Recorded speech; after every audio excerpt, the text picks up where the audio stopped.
გამარჯობა მეგობრო, მოდი რამოდენიმე სიტყვით აგიხსნით კოცების იმას შრომას, როგორ შრომობენ და ამითი მივხვდებით, რომ 700 მილიონიანი კორუფციული სკანდალი, კოცების არაერთჯერადი კორუფციული რაღაც არის, რომელიც ყველა ქვეყანაში შეიძლება მოხდეს, არამედ მათი ბუნებრივი ის არის, რა ქვია, ცხოვრების წესია.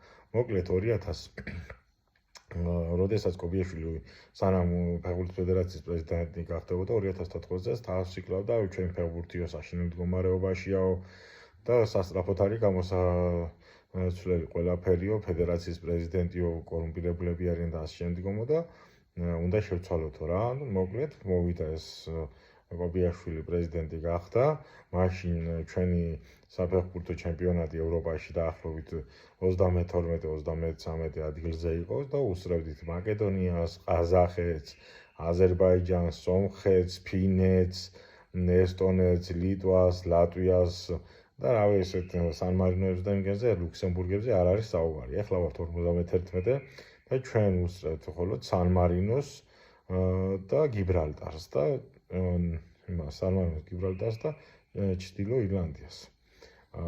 და ეს ყველაფერი მოხდა მას შემდეგ, რაც ქართულ ფეხბურთში 9 მილიარდი ლარი ჩაიდო.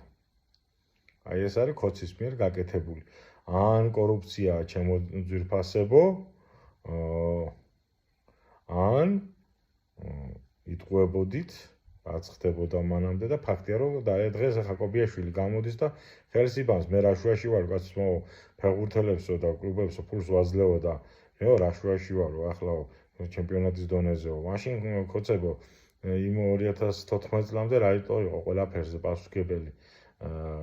ყველაფერზე პასუხისმგებელი წინა ფეხბურთის ფედერაცია.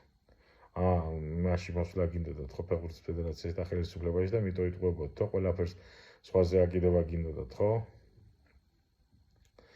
ამოიწერეთ ხალხო ჩვენი YouTube არხი იდეა TV, აბა თქვენიცით.